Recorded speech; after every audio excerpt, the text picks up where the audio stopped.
Off top so far this season, number 1 for completion percentage is Drake May. Number 2, Josh Allen. Number 3 and 4, Mac Jones and Brock Purdy. Play music. This is the Domonique Foxworth Show.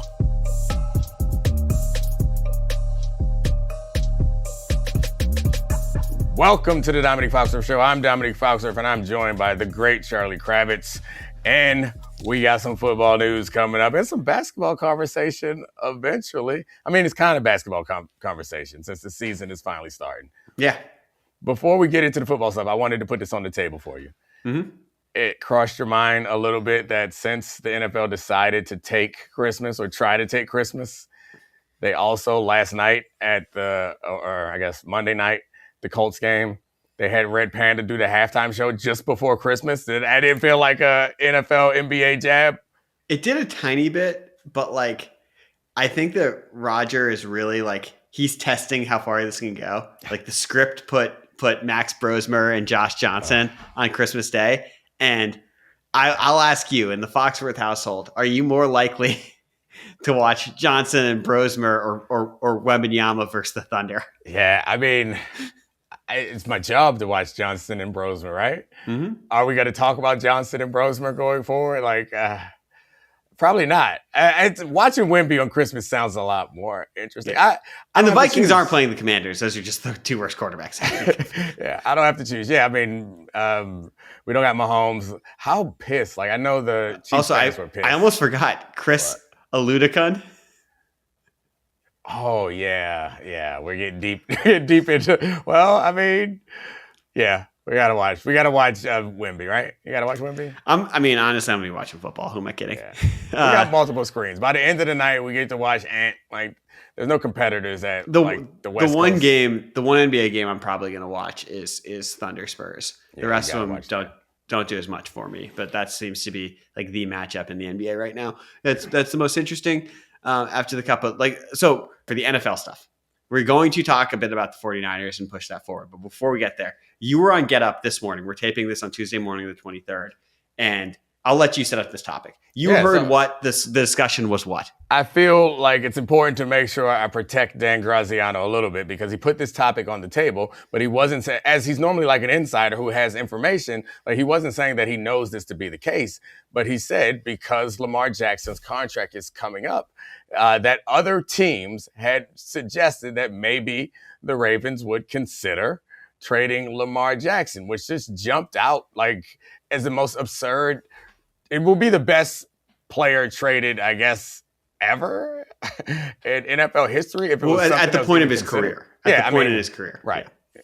But yeah, so it threw me off. But I thought that because someone like Dan was willing to put it on the table, was something that was at least worth discussing. And from multiple sides, I'm never opposed to a different, unique strategy, but that just seems so ridiculous because wouldn't you be looking for another quarterback that eventually, you want to find another quarterback that's as good as Lamar Jackson? And I guess we have this conversation about paying quarterbacks a big number. It changes the way that your contracts, the other contracts can be structured. And yeah, it could hamper some teams. We already referenced the NBA, but it reminds you a little of the max contract situation where you don't want to be paying a max contract to a player who doesn't have max value. But that's the thing. This player is 29. He's a two-time MVP. You don't get much better than that. He is the exact type of, as far as production, on-field production, he's the exact type of player that you're supposed to be looking for in order to pay. And I just don't quite understand why it would be worth considering. Let me set the table. It's obviously crazy to trade. You don't wait years for a quarterback like Lamar Jackson to be drafted to your team. You wait generations. There are under a dozen quarterbacks in the history of the league who have reached the high levels of play that Lamar Jackson has reached in his career. That is out there. But I want to take this topic at face value. And if I just glaze that it's stupid to consider trading for Lamar, we won't get anywhere with the discussion. We'll just call it all stupid. So I'm going to what's happened is several years ago, Lamar Jackson wanted a new contract. He did not have an agent at the time. His mom was helping his negotiations. That negotiation stalled. He demanded a trade. We now know the NFL Allegedly, I don't know what protections I have to put on this. It's in emails about Dino and texts from Dino and other owners. Allegedly, whatever, not allegedly, colluded against the trade where no team reached out to trade him. At the Ravens reached an agreement with him. Since then, that was after the 2 worst years of Lamar's career. He came back. He won 2 MVPs. He could have won a third one. They've had playoff failures. They've built a lot of stuff around Lamar. They've invested in first-round picks. They've had excellent defenses. They replaced Greg Roman with Todd Monken to have an offense that they thought could take Lamar to the next level. It did. What we've had since then is rumors about the demise of John Harbaugh, the demise of Zach Orr, potentially the rumors about the demise of Todd Monken, things that are wrong with the roster. We've had different scapegoats. And then this year, Lamar has been injured. He's had phantom illnesses to miss practices, freight management on his knee and hamstring issues that we don't know about. And the situation crested with them losing to go 7-8 and Isaiah Likely walking out of M&T Bank Stadium saying, I'm going to paraphrase this because I don't want to get the order of it wrong. When a fan said you can win your last 2 games, we're so he might have said we're so we're man. I can't remember if I got that backwards, but I the don't think situation. I think you got the vibe across, the gist of what he was saying. You got across. But the situation, despite being one of the most stable organizations in the NFL, currently seems unstable. So what I'd ask you about that is, knowing that stuff is on the table, knowing there's a history of dissatisfaction with the franchise, a history of difficulty negotiating between Lamar's camp and the Ravens camp. Do you think there is a world? I'll start with this, because let's start in reality and then we will go into hypotheticals. Do you think there is a world where he could be traded? So I think this is a perfect opportunity to bring back one of the things that I love to do and annoys you apparently, is probabilities. Like I feel like you got to put a percentage on it, because it's not likely, because it's never really happened before. Like I think you would look at maybe Deshaun Watson, but obviously that was a much more complicated situation. It's not as straight. Like, who trades their franchise quarterback? No one trades a franchise quarterback in his prime. Like, that's just not something that happens. And it's not just a franchise quarterback. Franchise quarterback is like a starter. This is a future Hall of Fame quarterback. No one does that. And so I think that what I've come to learn around here, and like, I think you did a good job of not saying anything too definitive, but I think a lot of us have heard things about what's going on there. And there's lots of speculation about friction between people, but that's fine. That happens plenty of times. People get over it. Somebody like Dan Graziano so rarely brings something up that's just off the wall, bat insane. I still think that it's super unlikely, but the fact that you could put 10% or 15% chance on it, like, I think that's worth discussing. Yes, absolutely. Whether it's a real, whether it turns out to be a real thing or not, I get the sense that it's something which I guess all organizations, if you're being responsible, you should put everything on the table before you dismiss it. I think they dismiss this a lot more slowly than most teams dismiss it. And that's the part that's shocking to me. And I'd be even willing to go down the road of considering what path you would go down. The only reason why you would do this is because you think that you can somehow get better in the long run, because you're punting on the chance to win the Super Bowl in the next couple of years, right? Like, you're essentially saying, all right, we're punting on that chance. Unless you trade him for another starting quarterback and somehow a starting quarterback and a pass rusher, then things turn out, which I think is probably premature to get into those conversations. Well, can I stop you right there and ask you 2 questions about it? Because there's 2 paths. We're really doing a choose your adventure podcast on this one. I'm going to go with, there's 2 ways to look at this. One is the Ravens window and whether or not they've missed that window, which they have been for the last 7 years. And the other one is the weird trajectory of Lamar's career. And I'm saying weird because he was a unanimous MVP. He had 2 down years. He's had 2 incredible years. It's been far more up and down than a Brady or Manning, Mahomes type of thing. I know Mahomes has the last year and a half, but like in general, it was much more stable with this. So I want to ask about the Ravens first. And if that's the adventure you're willing to go down there first, is 2 years ago after they lost to 49ers, Dan Campbell was like, don't assume we're going to get back here. Our window could have closed. This could have been our window. You look at this Ravens run where by every metric, for the last 5 years, they've been the best team in football. They were the Super Bowl favorite coming into the season. The roster we thought was in a spot where they could compete. When you look at this team, assuming Lamar is the quarterback, assuming the stability of Harbaugh, Lamar, Monken, et cetera, remains in place moving forward, do you feel like that window is closed? Not that another window could open with them, but like this one. No, I mean, no, I don't think that window is closed. And I think we saw how explosive this team was in week 1 before Lamar started dealing with the injuries. So like I don't Lamar's that good that he's a type of player when he's playing at his best, then the team he's one of these guys that your team is always like kind of an automatic Super Bowl contender because he's there. I think that was one of the things that Dan kept putting on the table also is if they've decided that this is the farthest they can go with him, then they could go a different direction. And my pushback to that was, it's the farthest you can go for a lot of players until you go further. Like, just because you haven't done it yet doesn't mean you can't do it. And I get the understanding. I think the rationale behind it would be to get out before it's too late.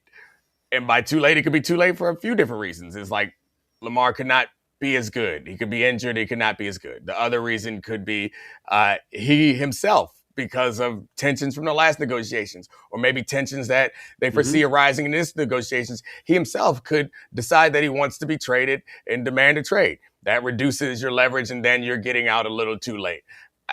Obviously, trading Lamar, you would expect a king's ransom for that pick. And for whatever reason, you believe that stockpiling a bunch of picks and maybe some young talent, you believe gives you a better chance of winning in the future than right now.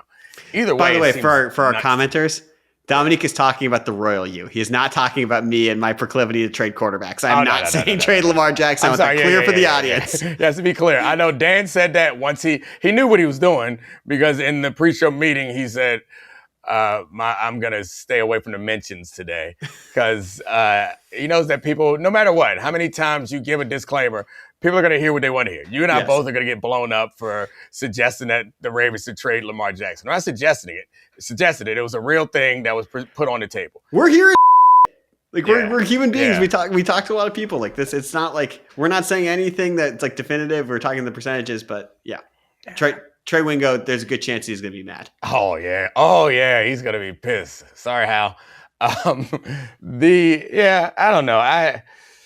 A move like this is, to me at least, considering a move like this is a choice that you don't want to be in the business, in the Lamar Jackson business going forward, which is hard for me to imagine a situation where that is a good decision. I'm not in that building. I don't know what's going on.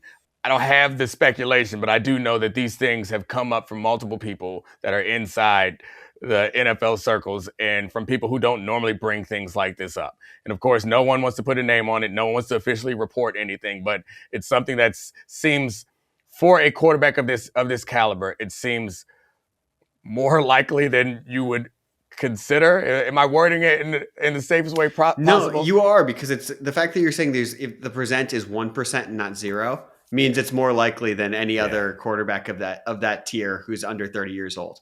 And so we're saying their window is not closed because you have Lamar. You can rebuild around. He's one of the most unique players.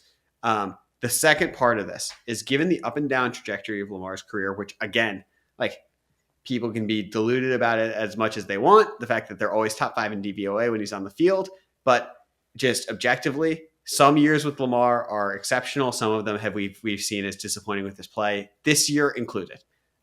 He is one of the most unique quarterback stylistically we've ever seen, in the fact that, like, you can't hit him and it's just like impossible to touch the guy. But like, is there a world where, and we see this with other quarterbacks, it was the things that people whispered about with the Mahomes stuff before the injury, of like, you know, having with Peyton Manning, and then he had the comeback years with the Broncos, where it's like, what if we have seen the best of him? Is that something that, if the Ravens were willing to trade Lamar Jackson, beyond it just being something like irreconcilable differences, this has gone on for a long time. Think about how different the vibes were in that locker room coming out of that game compared to like the Colts as they're losing with Phillip Rivers. Like it's like the teams are roughly in the same spot and the vibes are completely different. But what would that, like, is there a world where you would see that and be like, well, the Ravens just don't think he can be that guy anymore?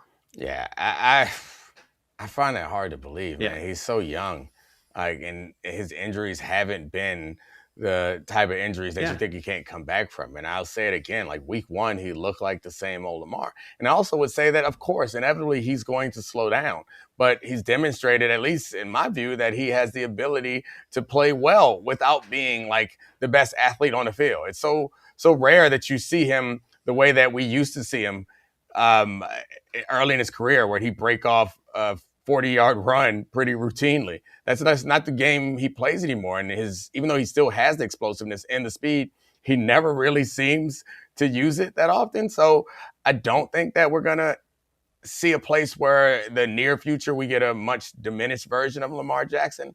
Yeah, and I don't know. I don't run a team. I could be wrong about this projection. I would rather be wrong. And I guess that's when I've told you this before, when I have to make like hard decisions, sometimes the way I make the decision is by deciding which way I'd rather be wrong. Mm-hmm. It's like, I would rather be wrong keeping Lamar in my building. Like I would just rather be wrong and all of a sudden he falls off a cliff and all right, it's fine. I'm stuck. I'm paying too much for this quarterback. I'd rather be wrong that way than be wrong the other way. The other way is send him somewhere else and he go get 2 bowls, get 2 chips for another team. That I ain't enough picks in the world for you to have this one player who seemed to not be believed in by much of the league. You trade back into the first round to get him.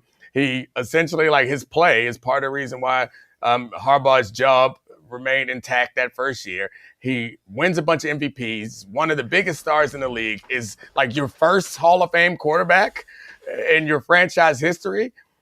And I would rather live in a world where I'm wrong that way and we diminish together than live in a world where he goes off and has the best years of his career with someone else's helmet on. Let me tell you this. Even if he doesn't have the best years of his career, but he wins the Super Bowl somewhere else, like, yeah.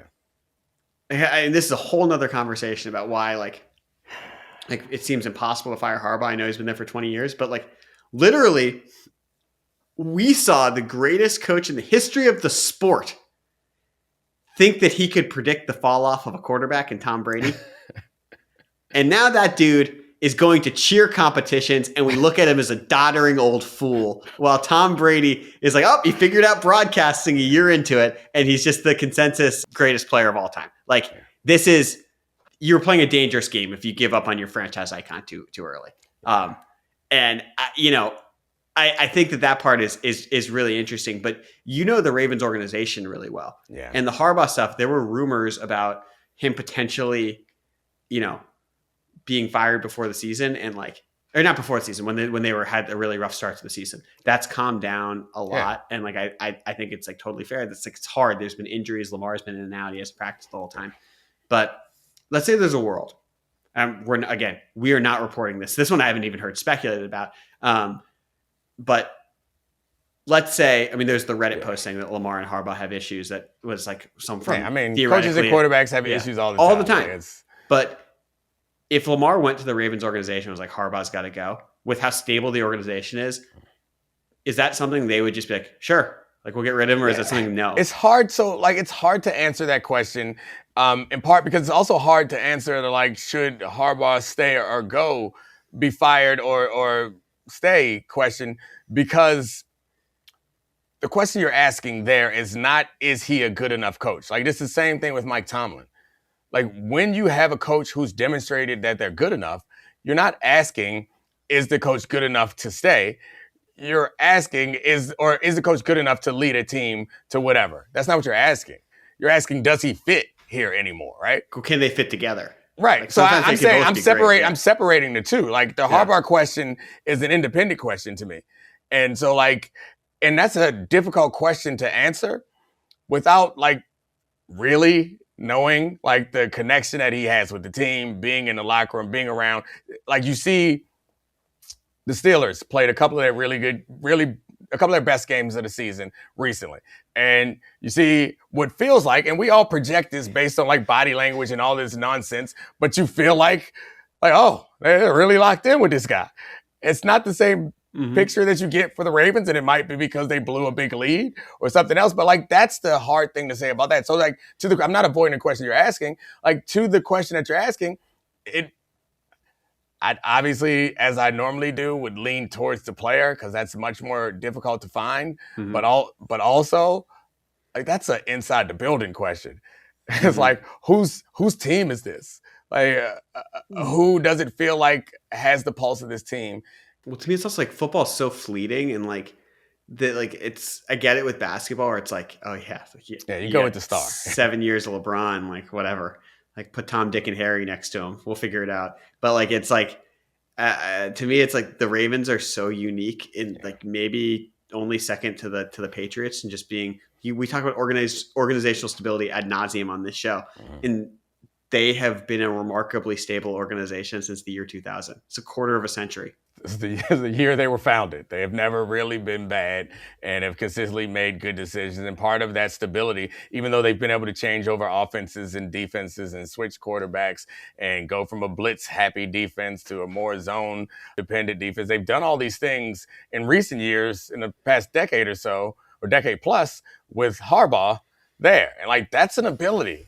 That's most other places. It's like, all right, this ain't working. We got to get the coach out. Like, having someone that can run the team to a degree where you can change out pieces and parts and have success, like, that's something that I'd be reluctant to give up on so easily. And I'm sure, as is the case with Lamar, if John Harbaugh became available, he'd have no problem, especially this year, he'd have no problem finding a job when there are no like hot coordinators that people want to run to.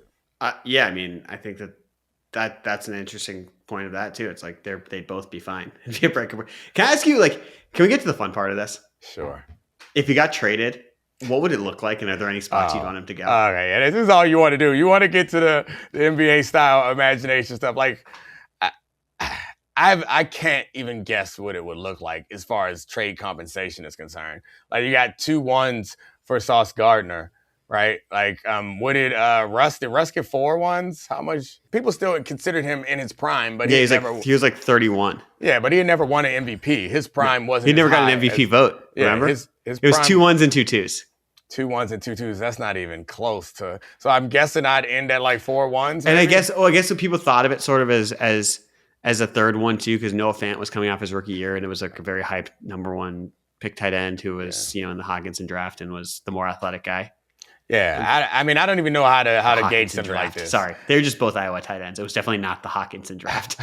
Apologies. 4 1s is, I guess, where I would start. I'm not sure what the bidding war would go. So you can only trade, I believe it's 3, and then unless you have multiple picks in a single year. So it'd be like it would reduce it to the teams that have, like, if you have 2 picks in a draft, then you could trade 4. I got 1. Miami. Yeah.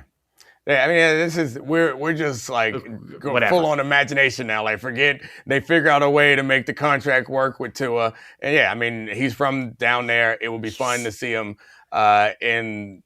Well, yeah, but I mean, Tariq's hurt. You got Waddle. Like, I mean, it was just him watching McGruber on the plane with McDaniel. Watching McDaniel create around him will be fun. But the obvious one is where we all speculated the last time this happened. It's like it's Atlanta, right? Where it's him and a bunch of like him and Bijan. Like, that combination is fun.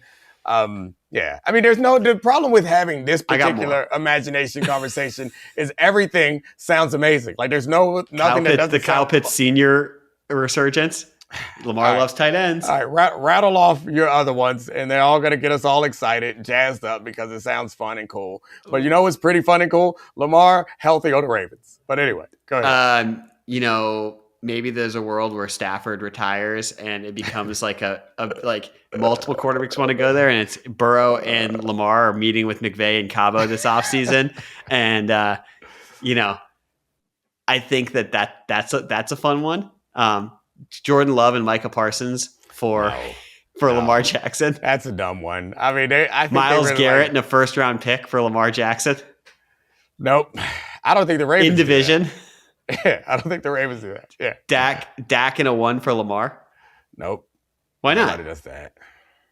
You don't even think about that? I mean, I think Jerry certainly thinks about it. Jerry's all in on that, I'm sure. It extends his window, probably. I think there's a world where like that actually like reason Dak is awesome. Dak's the better quarterback this year. I agree that Dak's awesome. That's not my argument. It's just it feels like I guess my assumption, and maybe this is stupid of me, is my assumption is if you're trading Lamar Jackson, it's about the future. It's not about trying to upgrade and win now, because that's what you're doing.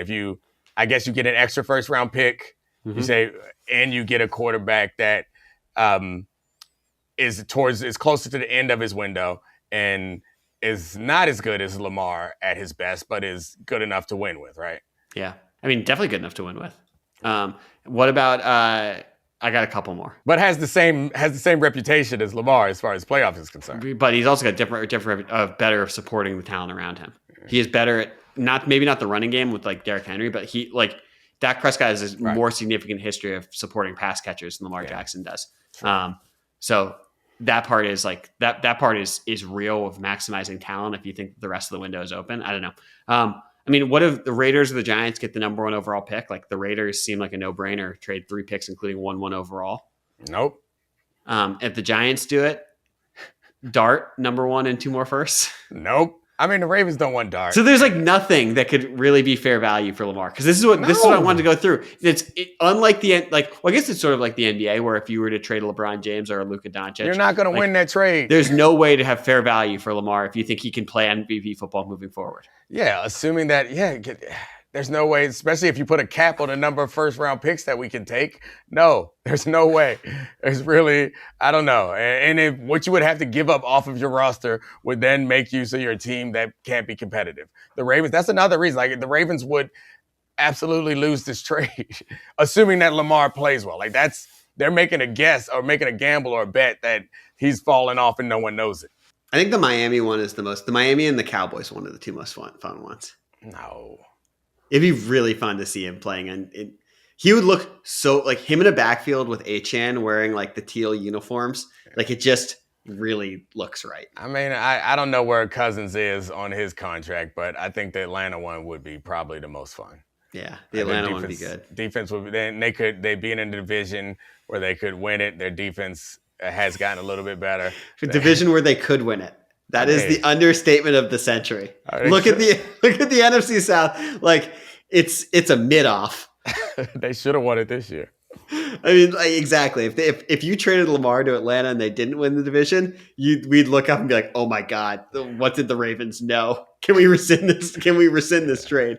Because like the concept of like him alone should win that division, given what's out there. All right, let's move on before we go too far down this. Do you have any other thoughts on Lamar stuff? We've already gone too far. No, we've already gone too far. Okay, well, I don't think so. It's because you love that stuff. Yeah.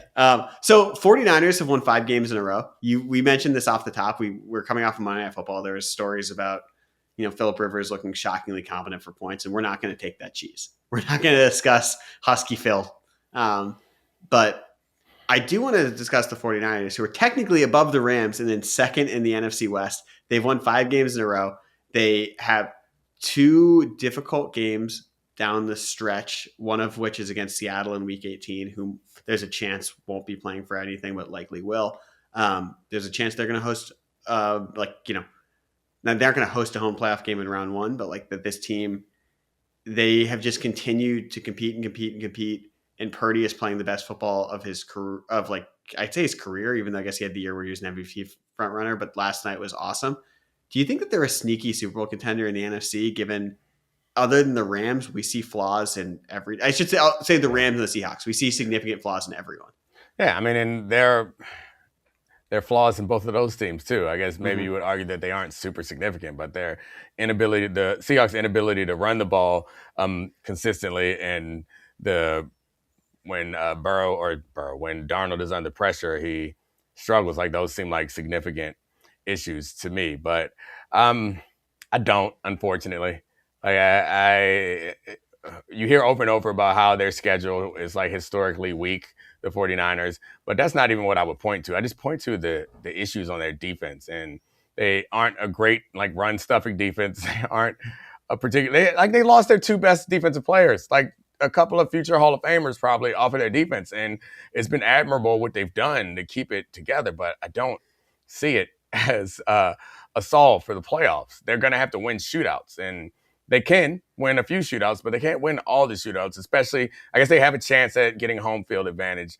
The most insane thing about this home field advantage is it feels like that fumble that turned into a 2-point conversion against the Seahawks is like going to decide who like has the short track to get to the Super Bowl. Like, when we look back on this year and we're like, hey, Super Bowl champions are not the Rams. It will be definitely a large part to me. Because, that's why I'd be sneaky. Yeah. I mean, it won't be. I don't think that the 49ers are going to sneak up on anybody. They've been an afterthought all year because of injuries. I agree. And that's why, why they're afterthought all year? Because the injuries matter. Like, that's always a kind of hidden storyline. I don't think that they'll be able to. We'll see. I mean, they got the Bears. They got some tough games coming up. They got the Bears next and then the Seahawks. And I know they beat the Seahawks week 1. There's 2 different teams then, and they won that when Purdy threw a ball that should have been picked off in the end zone, and they got a sack fumble when the Seahawks were about to take the game-winning touchdown or kick a field goal to send it overtime. Like, we'll see what happens with this team, but I got to be honest, when I watch them play, I don't see a defense that can be Super Bowl caliber. Yeah, I mean, that's all the teams in the NFC are so flawed, and their offense has been so good that I wonder how much of it just qualifies that. Because I'm just going to look at some of the NFC teams right now. The Eagles, we trust them more because of the pedigree. Yeah, I'd say that. I'm just going down the list. I think that they're incredibly flawed from coaching to offensive explosiveness. I trust their defense more. But I really trust their defense at all 3 levels. But we'll see what happens there. Chicago, like we have fallen in love with defensive issues also. Yeah, we fall in love with the growth of their offense. Ben Johnson, their defense is. I mean, we talked about it on our show, it being a non-starter with Bill Barnwell on Sunday, where he's like, I just can't get over the fact the way that their defense gives up chunks of yards. Green Bay there's no Micah. We don't even know what's going to happen with Love if he misses this week. I don't know. Detroit's essentially out. I'm not going to touch the NFC South. I'm sorry, Bryce. I'm really proud of everything you've become. Ice Young, comeback king, but we're not going to touch that one. Carolina Reaper. So now we're just coming down to is that his nickname? The Carolina Reaper? Yeah. That's sick. Cool, but now we're coming back to Seattle and the Rams. So you're saying the only reason to be sneaky is if it's the Seattle and the Rams. So let me paint a picture for you. Let's say San Francisco is playing the NFC Championship game against the Rams at home. What's the line? Because they are ahead of them technically in the standings right now. I don't know. I think the Rams by 1. I don't know. I don't know how lines work. But I was going to say Rams by about 1.5. Oh, I do know how lines work, apparently. I nailed it. Yeah. I mean, I think they give them the whole home field advantage, and it brings them back to closer to even. Yeah. I think the Rams have gotten better as the season has gone along. And, of course, a healthy Purdy is a different story. But, yeah, I don't. To me, they're just such an explosive offensive team that – could they beat them? I guess that's the thing. They're so well coached on both sides of the ball because Saleh's an incredible coach too. Like, they're not going to be an unprepared team in any playoff matchup. If it happens, it will be sneaky. They're not the favorite, but I don't see it happening. We'll see. And then before we move to the NBA, like, I do want to touch on one thing, like from the River stuff. Steve Young is 64 years old. 64. And he looks great, by the way. Can still sling it. He's thrown to BYU. Moonroof intact, but still slinging it out there. He was talking about the Phillip Rivers thing and how he can still process the game at the line of scrimmage. And he gave a bunch of qualifiers, yada, yada, yada. But the rough gist of what he's saying is, do I think it could be out there for 5 plays, get the screen game going, maybe throw a slant, get the first down? And he said, yes. You hear that. Steve Young, one of the greatest quarterbacks of all time, sort of the godfather of modern quarterback play in a way, before Peyton Manning, the hyper efficient, the mobility, the yada, yada, yada. Do you think he would die? 5 plays? Would he die? Would it be prayers for Steve? Yeah, I mean, I don't think he could take a hit. I don't know. Like, he wouldn't die because he last played in 1999. Yeah, I'm shocked that he believes that he could even manage, because like the game has changed, like manage the pre-snap stuff at the line. But I mean, I'm sure he could. He'll catch on quick enough. But yeah, that's a ridiculous idea. But I saw LeBron was in middle school. I saw what he said. It wasn't like, I want to play. It was like, I can survive. Yeah, maybe. He was basically saying I could throw 2 screen passes, a slant, and then punt. Yeah. He said maybe a slant. He wasn't even committed. Oh, yeah, exactly. I do think I love the Steve Young stuff. I think he's like the most underrated quarterback in NFL history because of the situation and stuff. But it's just hilarious to me that Phillip Rivers has opened up the stuff where like Brady has said I could still rip it. There are a bunch of people like maybe with the exception of Peyton Manning, who's like one hit away because of his neck. Of any of it, that all of these dudes are like, give me a call, I could do it. It's time to get healthy. I hope we don't do that. I think it was fun. Were you shocked when Phillip looked like a little bit competent?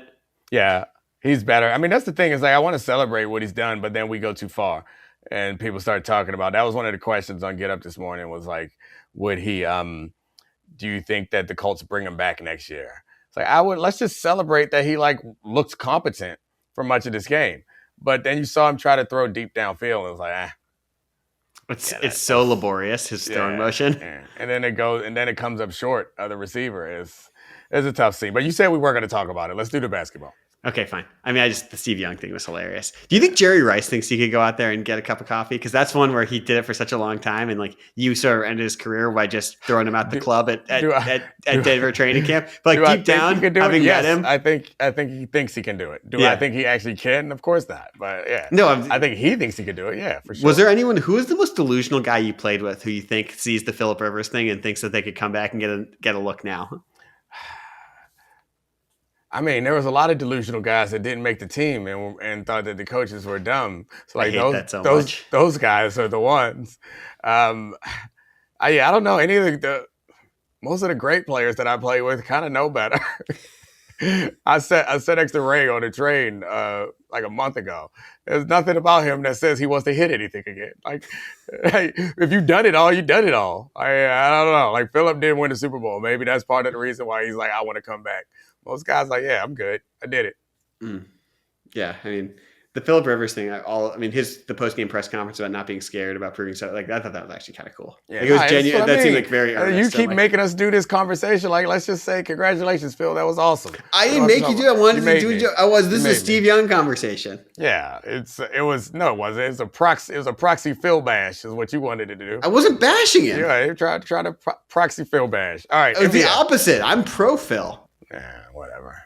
Okay. All right. Let's get to a more fun topic than Phillip Rivers, which is Adam Silver failing to fix tanking again. Sorry, messed it up. Our good friend Adam. I forgot that's what we call Adam Silver here in the media. Our good friend Adam is trying to fix tanking again. He has a new proposal. He's talking about limiting getting like top 3 or 4 picks year after year of things like that. And like, all of this is hogwash. Before the show, I thought it was an unfixable problem, but you think otherwise, and I think your thoughts. What are the ways to fix? What's the number one way? Just give us the solution to fix tanking in the NBA. I mean, eliminate the incentive to be bad, which means eliminate the draft and have a signing day, or at least eliminate the draft for the top 5 picks. Is like those picks can choose to sign where they want to sign, and you can incentivize or give different teams different incentives to give players whatever you want. And they can choose where they want to go, where they want to play, how much they want to be compensated. Like, I think that's the problem. Is the thing I hate about this more than anything, and this is not just an NBA situation. It's just a sports situation in general. Is actually, honestly, the reason why like tanking pisses me off so much is because it suggests that you need rules for everything. And I don't want to live in a world where people don't have common decency and you got to give them rules just to do normal things. Like, this is a sporting event. Go out and compete. Mm-hmm. Like, do your best. The idea, and I know the players are not tanking. The teams are putting out lineups that are not meant to win. Like, I hate that. It's disgusting. And I think that you should be able to trust the people around you, your partners in the business, to put out a good product. And if you happen to be the worst team, then fine, you get the number 1 pick. Out here aspiring to be among the worst teams so you can improve your draft lottery odds makes me sick. It reminds me of when you go into a restaurant, in a bathroom, there's a sign that says employees must wash hands. I feel like I shouldn't have to tell you. Like, there's certain things that we shouldn't have to make rules for. You just have to be decent. You know, like, all right, you're not in the crosswalk. That's fine. I'm not going to run you over with my car because I know that just because you're not doing it exactly right doesn't mean you're wrong. I hate it. It makes me sick. I'm sorry. That's you're speaking my language about the we shouldn't have to tell you everything. That's just I've never agreed with them something that more. I mean, this is the Chris Rock joke. You don't get credit for what you're supposed to do. Yeah. I mean, like, You want a cookie? To me, there's so much stuff that you said that was right there, and for so long I fought you on it because, look, Pablo Torre wrote the article. We know that like tanking can be an effective strategy. Say what you want about the process. In theory, it got them the shot to draft generational players in Joel Embiid and Ben Simmons. That didn't work out. Like, et cetera, et cetera. But like, to me, this is like, and I want to preface this again by saying I love basketball. I love the NBA. Yeah. I've spent way too much time in my life, even as I've sort of soured on the state of the league now in certain times, watching this sport, watching this league. But, and this is from the top to the bottom, because this is the players where we feel there's just such a difference between regular season and playoff performance. This is the organizations prioritizing the future.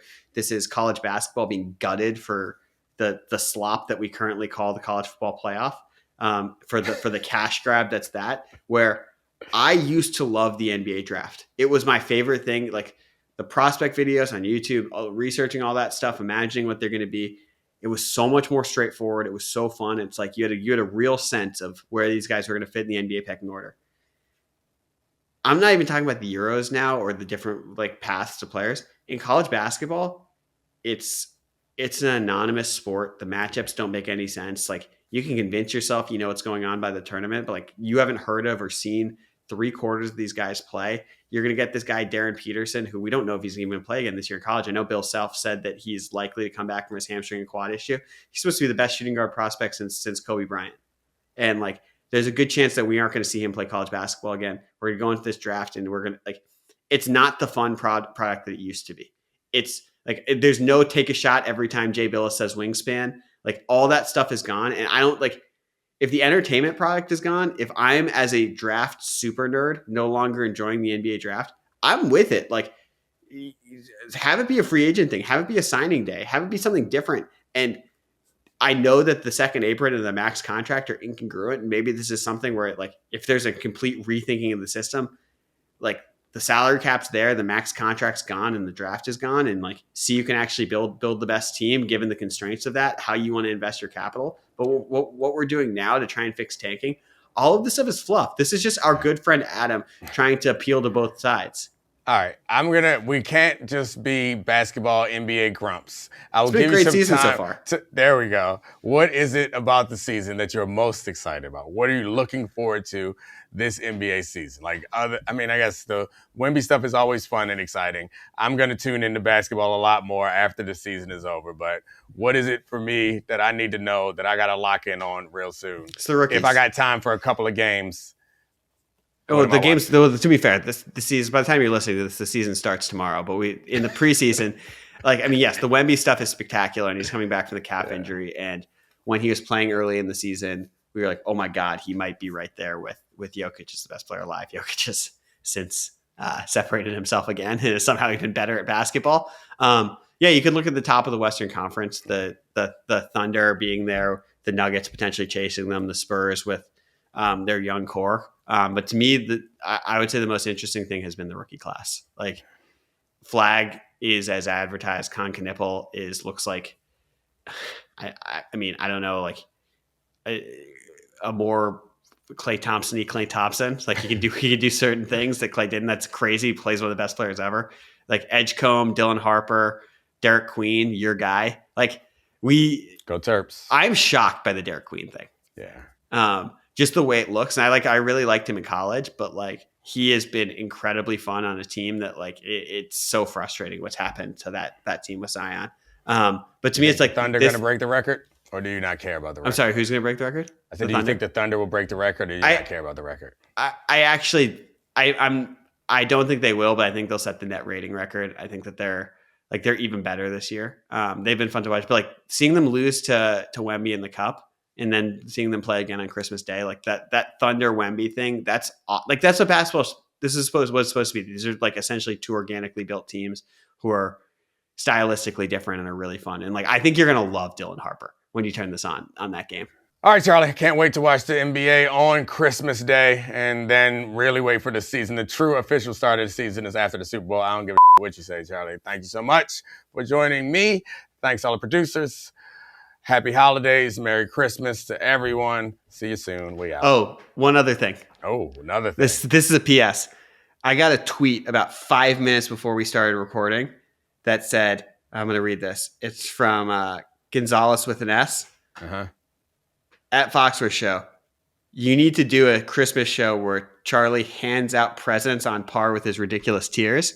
Oh. We're too late to do that now, but next Tuesday, because we will have a show next Tuesday, we'll hand out Christmas presents, NFL Christmas presents based on how the season has gone. All right. Thanks for producing our show for us, Twitter man, random Twitter man. We out. Credit where it's due. It's a great idea. I said thank you. Yeah, but the tone wasn't there. No, the tone was for you, not for him. This is the Domonique Foxworth Show.